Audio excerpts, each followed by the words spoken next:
First, this is not a bashing video of Black Lives Matter. This is my critical view as someone that formerly participated in organizing the chapter of Black Lives Matter.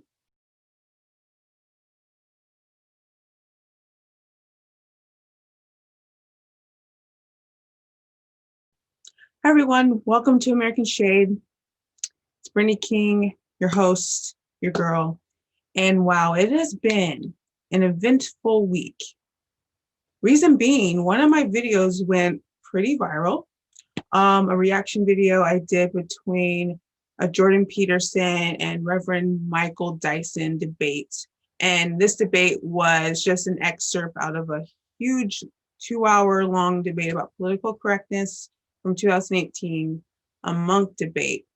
And it had two other panelists on the stage. Yes, Stephen Fry was one of them. I knew that. And the other one I don't know. And the main question I got on that video, the main one, was, why are you a former Black Lives Matter leader? What made you walk away? What made you join? What was your journey? How did you get to being a critical thought, thinker? What's your background with school? Like all of these questions. Also, I got a lot of questions about whether the person on my shirt was me. No, that wasn't me. That was a singer. Her name's Aaliyah. Unfortunately, she passed away in 2001. She was only 22, and she is still one of my favorite musical artists of all time, and I love her. But thank you for thinking I look like her, because that's a huge compliment that is out of this world.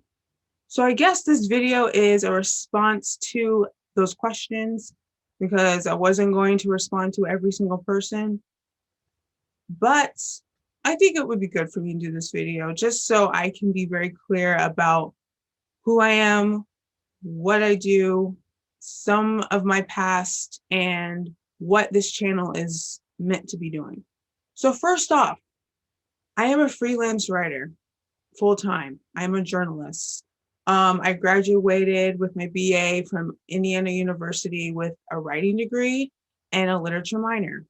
And yes, I have read these books. Not every single one, but 90% of them I have, yes. Oh, and just so you know, just for fun. So right here, like people are asking, oh, well, you should, read these people. So I have Christopher Hitchens here. I have Janet Malcolm. I have Jordan Peterson here. I have ta-nehisi Coates, and I have, let's see who else. Thomas Chatterton Williams here. I have, who else were you guys saying? Horst James Baldwin. So I have a lot of people actually that you were suggesting me to read. I have them right here. With that said, I went to get my master's at New York University, and I just graduated. Well, it's not just, it's been a year, December 2019. And there I studied cultural, my focus there was cultural reporting and criticism. And I would actually say it leaned more towards the criticism side. It's probably 60% of our studies was on criticism, and then like the reporting of culture was about 40%. And there I learned a lot. And I think that was, being at NYU was probably one of the best things that ever happened to me. And I'll go into that later. If you're interested in knowing more about my writing, I have articles that's been published by the Daily Beast, by the Republic, by Forward, Fractal Magazine, most notably, I'd say for me, Tablet Magazine, which kind of kickstarted this whole thing, and we'll get into that later. I've been published in other places. I don't want to go on a whole list, but I'm also a feature writer on medium.com. Now that that's out of the way, let's talk about why I'm a former Black Lives Matter leader. So in 2016, after the murders of Alton Sterling and Philando Castile, I decided to do a protest in front of the City Hall building in Columbus, Indiana, which is my hometown. And it's actually the hometown of Vice President Mike Pence. So there's a fact for you. It was a silent protest. We just had, posters and things like that. We were out there for about, I'd say, 2.5 hours. I remember I was in discussion with my friend, shout out Desiree. And if you're curious, she's white. I don't think that matters, but we were talking and I looked at her and I was like, I'm sick of protesting. Like, I'm sick of the fact that every time someone dies, that I can recycle these posters. And I was just getting really frustrated with how America was moving in general. So I went home, I started a private Facebook page, or a private Facebook group, really.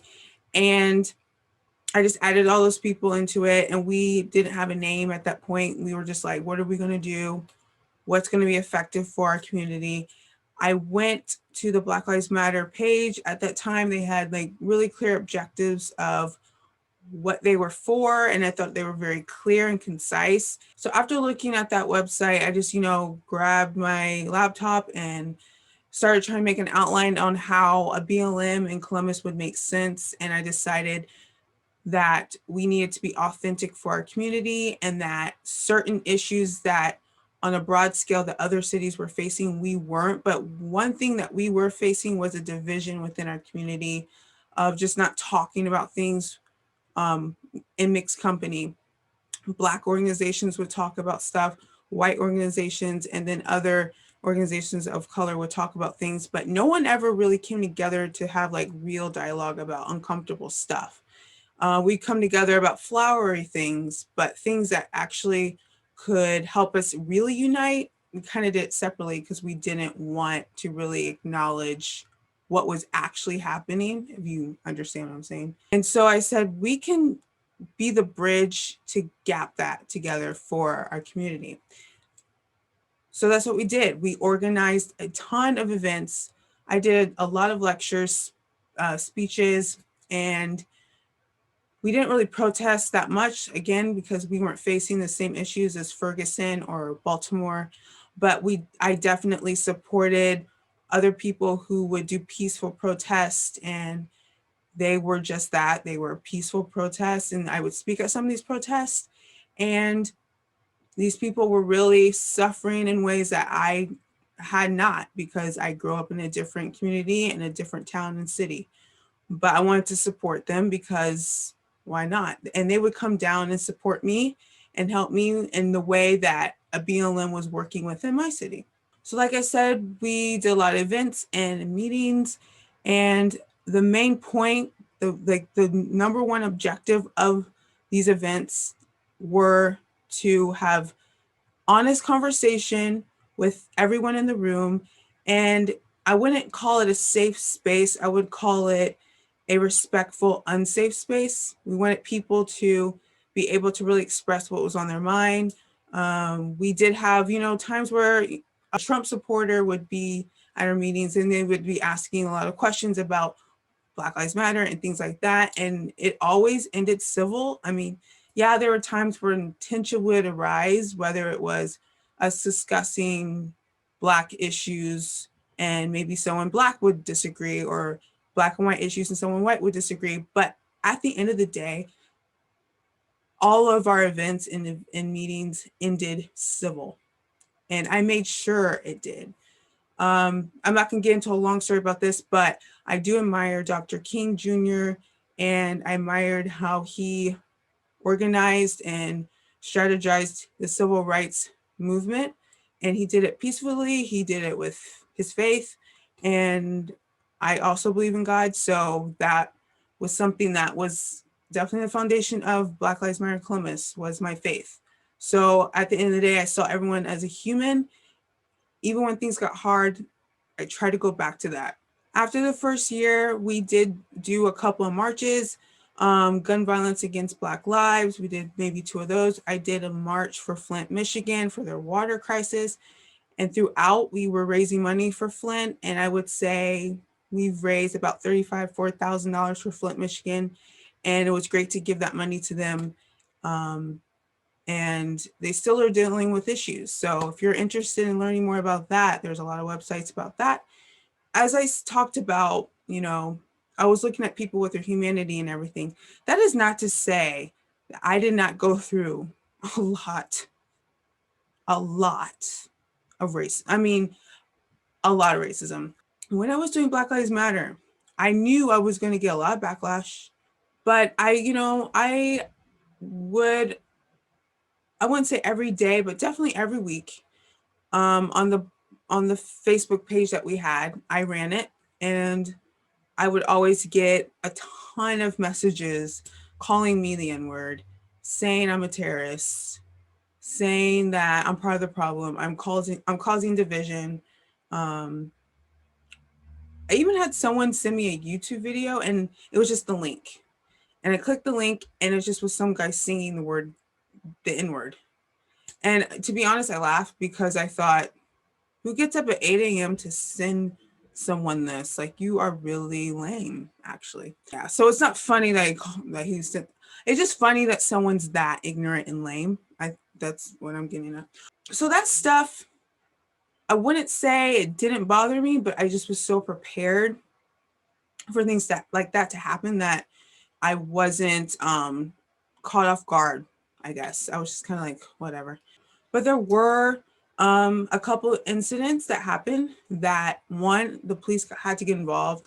And before anyone says, oh, you're calling the police, or the police got involved because defund the police, abolish police, one, that wasn't a narrative then. Two, I'm against police brutality, which I think any American should be against police brutality against Americans.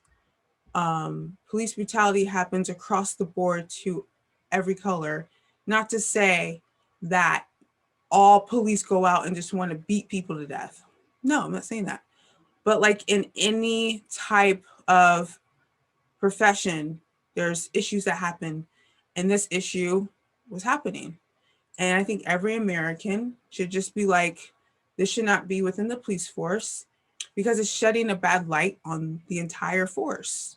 So the first incident was a self-proclaimed white supremacist who was actually over some type of white supremacist group that was in Indiana, and they got wind that I was the leader of BlackLivesMatter Columbus, and he doxed me, which means he found my information, my personal information. So he knew my name and then my number and my address, and he posted it to some website. I do not remember because someone sent me it in this message. No, nobody showed up to my house. He didn't show up to my house, but I think what he was trying to do is to galvanize other people to show up or just intimidate me. But nothing was done with that. 2 months later, another leader of another white supremacist group that I think was actually either in Columbus, Indiana, or it was like 10 or 15 minutes out in another city.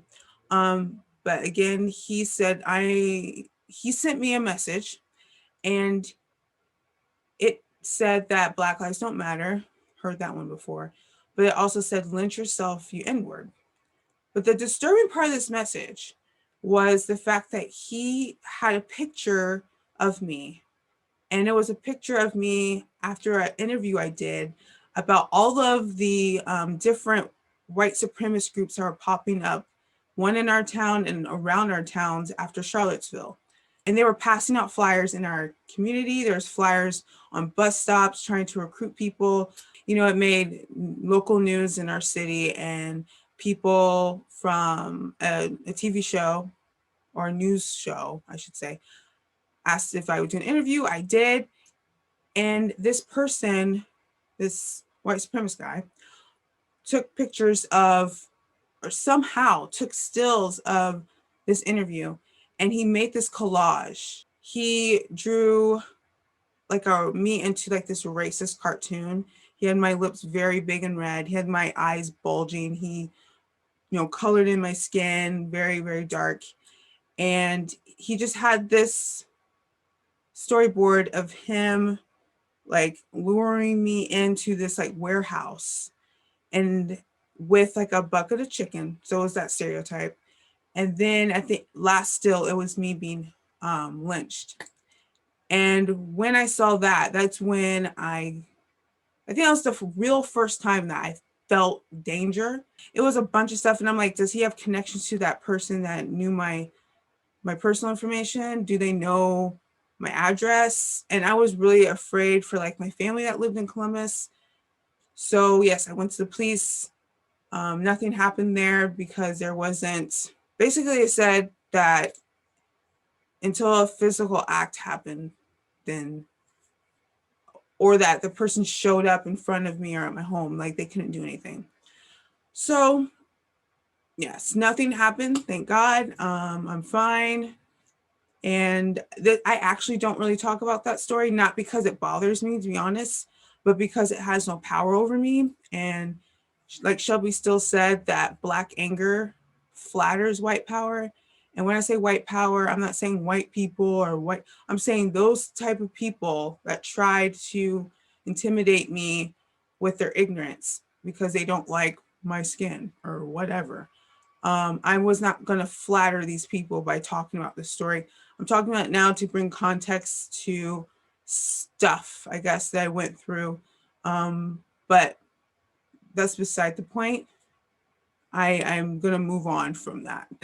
So the start of why I am a former Black Lives Matter leader is because in 2018, I got into NYU's graduate program and I stepped down as leader and actually kind of just stepped away from being an activist in that way because I knew that I'm transitioning into another type of field. Prior, when I was doing Black Lives Matter, I was working as a technical writer. There, I wasn't using my own voice. I was a voice for a company for what they want me to write. But when I went to NYU, I realized that I did find big issues with journalism.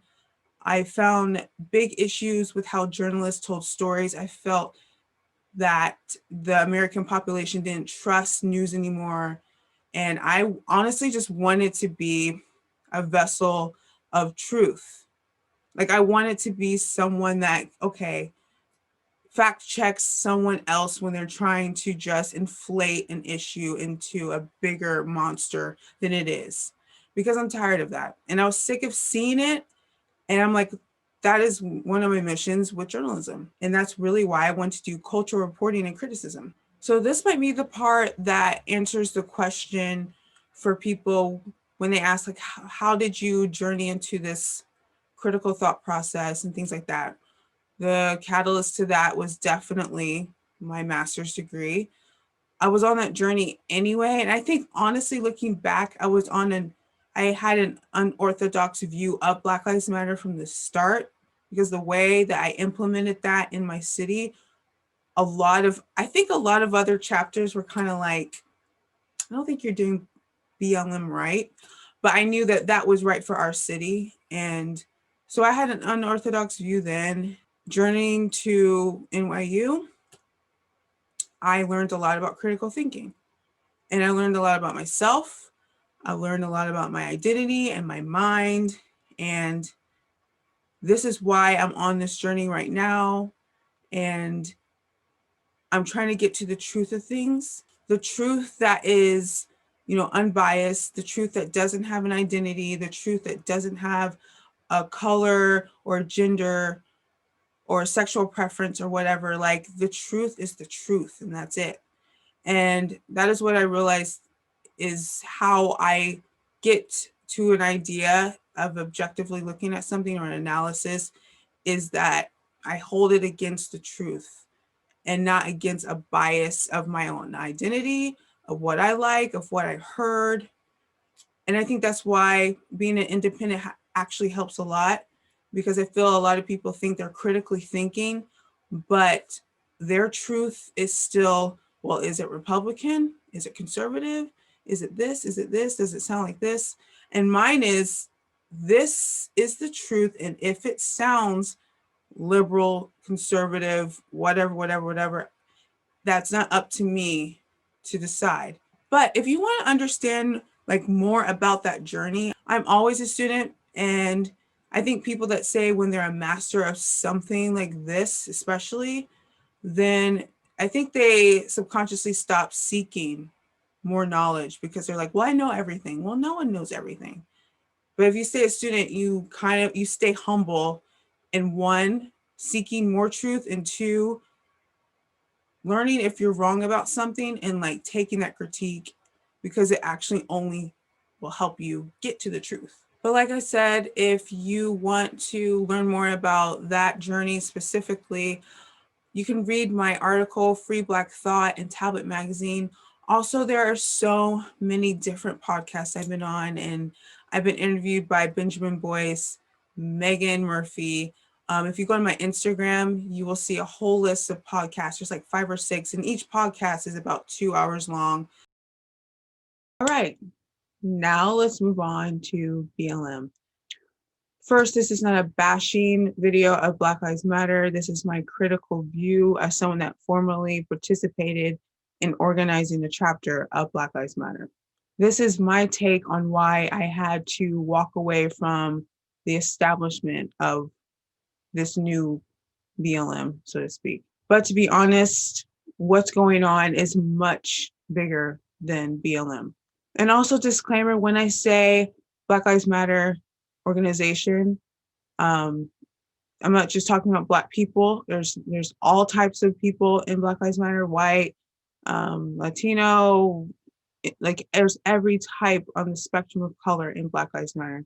So I'm specifically talking about really the establishment and the new objectives and the ways that the leaders on top are, in the lack of better words, not leading well. And I hate to generalize Black Lives Matter in this way because I do know there are grassroots chapters actually fundamentally doing things in their community, helping the homeless, helping people that need food and starting food banks and doing like local level things. And they're not really doing things out in the open to like get clout or attention. Like these people you'll probably never know about because they stay pretty humble. And to them, they are just trying to make their community better. And also with that, they're trying to also unify within their community with all different types of races. But the sad thing is that what's shown on TV is the thing that will get people's attention. And being someone that has a master's in journalism, the saying, what bleeds leads, is 100% fact. If there's a BLM doing something good in the community and they are actually telling people not to loot, not to riot, and they are helping all types of people that are in their city, that's not going to be shown on TV. That is what news would say, and I would say mainstream news would find irrelevant because it's boring and it will not bring in viewership. So you know that whole thing when people say, you know, not all Trump supporters are this, or not all Biden supporters are this, or not all police are this way. Well, the same goes for Black Lives Matter. Not all Black Lives Matter is what you see on TV. It's just not true. But I completely understand why people would think that because they don't see alternative messaging from other BLMs. Not to say these BLMs don't want their voice out there, but to say there's no one there that's amplifying their voice. And these people only have like literally 100 people following them on social media or Facebook, and other BLMs that have thousands of people following them who are doing more radical things are getting the attention. And this brings me to one of the real reasons why when I saw this behavior and I didn't see the national establishment denouncing this behavior is when I kind of couldn't really associate with the establishment of BLM. This is when it was at the tipping point for me. So this year there was some protests, if you want to call it that, in Brooklyn and DC, and these specific chapters in these different cities went, I think, down like in their downtown areas, and were telling white people or telling non-Black people to put their hands up to say Black Lives Matter, and saying if the white people didn't do it, they're white supremacists. and these are white, Black people, all different types of colors. So it wasn't just one specific race doing it. It was a lot of different people participating in this way. And I was sickened by these videos. I was like, one, this is not the Black Lives Matter I knew when I signed up in 2016. And even when I stepped away in 2018, this was not the same Black Lives Matter. This is giving the whole organization and every other chapters in the United States a bad rap because of these people. Because whatever you do, everyone's just going to think that's what we're about. And I remember I wrote a post denouncing these protests and saying, if you are for these protests, then you can miss me, because this is only going to backfire on the Black community and backfire on BLM. And it's going to give into that narrative that we're just trying to create a divide and not trying to unite and all this stuff. And I was waiting for the national BLM to say, we saw what happened in Portland and DC. We do not, condone this. They never did. And I was disappointed, to say the least. I'll just say I was disappointed. And that's when I was like, you know what? I can't be associated with this, because I don't understand what they're doing. I don't even understand the messaging anymore. And so that's why I am officially like a former participant in BLM. Also to note, a recent article came out of 10 grassroots Black Lives chapters in various cities who wrote a unified open letter to the national establishment, critiquing and challenging them on why they are not doing anything and why their leadership is lackluster, to say the least.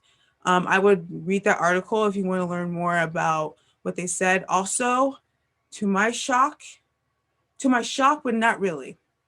And actually, I'm actually glad this happened. 2 of the 3 women, they stepped away from Black Lives Matter. I'll give that article, will be here as well. And their names is Alicia and Oppo. They left because they also saw that BLM was going down a direction that they literally did not sign up for.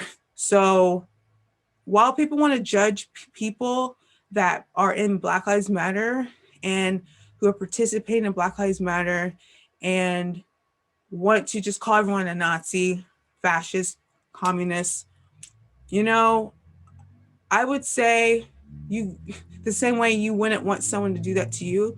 If you're a Trump supporter, you wouldn't want someone just to say you're a racist, because you're like, I'm not a racist. This is the person I support. I support him because of these policies. If you got to know me, you know. Well, that type of grace needs to be given to other people as well. And before you judge and say Black Lives Matter is, a terrorist group, these people are obviously passionate in some way. Even if I don't agree with every single chapter, I know a good 3 chapters that I know are doing good work. And I know more chapters are doing good work. I'm saying at least 3 personal, I've been with them type chapters. They're doing good work. But the thing is that, and it's so easy to broad stroke people as the enemy, because when you see the media inflating and saying, yep, all of these people represent all of these people, and it's not true. The same way they do that for other groups, all of these people, this group represents everyone. It's not true. And I would say, if you haven't at least talked to at least 1 or 2 people within the Black Lives Matter movement, doesn't have to be like a huge one, just someone, or someone that supports it. Let's just go there. Someone that supports it, and just have it really listen to them or listen to their sides. Can you really say that you are a critical thinker and objectively thinking? Because I can say I have talked to many Trump supporters. I've talked to many people who do not believe the same as me.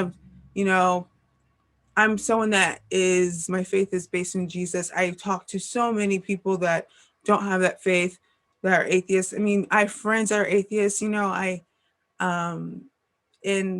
I always try to get to the human side of someone. And I'm like, if I have this such a conviction about this person or this thing or whatever, if I know how I feel about it and the passion and where it's really rooted, you have to believe that another person that you might fundamentally disagree on all levels, that belief or idea is rooted in something that is fueling a passion in them. And that's where you have to try to understand. So when I say that we have a bigger problem than BLM, there are two major big problems. One, there is this unhealthy relationship developing with the idea of progression. And I feel like now people are not wanting progression, but they're wanting perfection. And that if there's any iota of racism ever in existence that appears, then they think, well, nothing's changed, no one's free. And the thing about it is racism is tied within an emotion. Like racism is within and survives in a feeling. Racism is not something you just dig out of the ground or you chip away from, an establishment or institution. Racism is within someone's soul, what they choose to be. And then when that person's put in certain spaces and places and positions, then yeah, they can make a culture of things that are toxic. But you cannot mandate racism out of the earth. You cannot jettison it from America. And I say that as someone that like I said, I've experienced racism, from the little minute version to the most extreme that I talked about. But you cannot make people like people, cannot make people love people. And I love this whole idea of trying to unite. And that sounds great, but you can't unite until you start respecting each other. That's the missing key. And I it's very kumbaya to be like, let's all unite. But we don't respect each other. So you just want us to come together when we hate each other. Just be very claustrophobic in our hate. No. We need to start respecting each other's differences and point of views, because that's America. We all are not going to agree on everything. And wouldn't it be boring if we all did? Like the best conversations and my best friends, we do not see eye to eye on every single thing. But the thing we do see eye to eye on is the fact that we love each other as friends and we respect each other. And we know that we're both sincere in a way of, if I say something, I didn't mean to hurt you. And if we have a disagreement, it's not to divide us. If anything, we talk about it more and it just makes us closer as people. And I think there's a lack of maturity in America. And the other problem is, the American problem is both sides that think that they're right. This side thinks they're right, this side thinks they're right, and this side's wrong and this side's wrong. Newsflash, no side's right. And I would say the main problem here is that there's sides at all. I understand that, there's conservatives and liberals. The thing is that's a mindset more than a political party. The political party is Republican and Democrat, and it just so happens it's been liberalized on that side, conservative on that side. But in general, having a conservative personality should not be a political identity, or having a liberal identity or personality shouldn't be a political identity. But the thing is we all kind of live on the spectrum. And I know there's people on this side who do agree with some stuff over here, but because they're on this side, there's like this allegiance they have to pay. And the same for this side. I'm like, they probably agree with some of this stuff, but they won't say it because then that would be breaking away from the party they represent, which is why you miss me with the parties. I throw my own. Just kidding. I don't. I'm too old. But this video is getting way longer than I thought. And I wanted to just touch base on Black Lives Matter and on both sides of what's happening. But I will say this, there are issues on the other side as well. So I don't want it to be like, oh, I'm just talking about Black Lives Matter and social justice and stuff. No, there are a lot of issues on the right side. And we see it coming out, and no side, to me, holds the monopoly on what's right or what's going on. Because if you think you're wholly right and one side is completely just the enemy, then you're already wrong. And both sides feel that. So what we need to do is just get more mature, because this divide doesn't have to be this way. Like, it's not going to be perfect. I am not advocating for a utopia. I'm not advocating for a fantasy land of perfection where we're all holding hands in a circle and eating chocolate all day, which is my fantasy land. But I am saying we can just become better people, though we will not ever be unflawed. That's not possible. We're always gonna have flaws. But this, like, stark, just always every day, we can level it out a little if we realize, hey, they're not going to all come over and agree with us, because we're not going to all come over to agree with them. Maybe we do have to meet in the middle. And I'm not saying sacrifice what you believe, but literally come in the middle and talk and really discuss stuff and not assume things because you see it through media. That's the problem. Talk to people, get to know someone, hear them out. And that's a note for me as well. I'm not perfect. This has been a hard journey, but I've gained a lot. And that's why I want to do this, because of what I've gained, because of what I know and about myself and how I've changed and how it's been for the better, and how I used to laugh at people, to be honest, when they were like, let's get to the humanity and stuff. And I'm like, okay, Mr. Rogers, cool. But now I'm like, no, Mr. Rogers, though, he knew.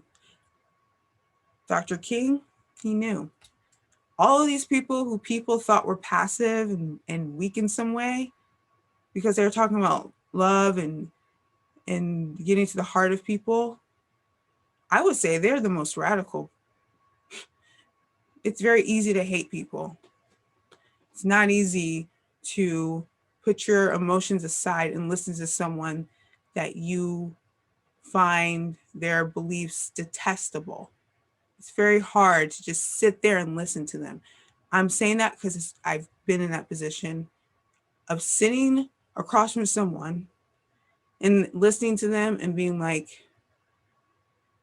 I will be offended in this situation, but I'm going to talk to them anyway.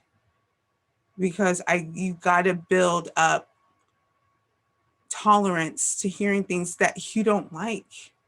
I'm ending it there. I'm going to do another video where I'll elaborate more on these topics. And then I believe you'll get to know my point of view more and more through the videos I do, through the reaction videos that I do, whether I'm giving like my real commentary on it or whether I'm laughing at videos. You guys seem to like the Ryan Long video. I will be doing another reaction video to his skits soon, but I want to make this video first because there's continuously, I'm getting these questions and I want to answer them. So I feel like I answered them, probably too long, but whatever. So yes, thank you for watching. Thank you for the comments and messages. I find it pretty cool that a lot of you have messaged me and commented that you were hesitant to click on that video. I'm glad you clicked on it. I'm glad people saw that I was coming from a sincere place and really on this journey of objectivity. And I guess these people are too. And that was really cool. And I'm glad to hear all the comments I got that people did agree. And I got a lot of comments of people that did not like what I said and did not like that I'm a former BLM person. And I'm glad that somehow that video from 2 months ago has just keeps getting more views, and hopefully in some way, this will change people's minds on how not to judge a book by its cover. I mean, it's kind of the goal. So, and peace, love, and less shade.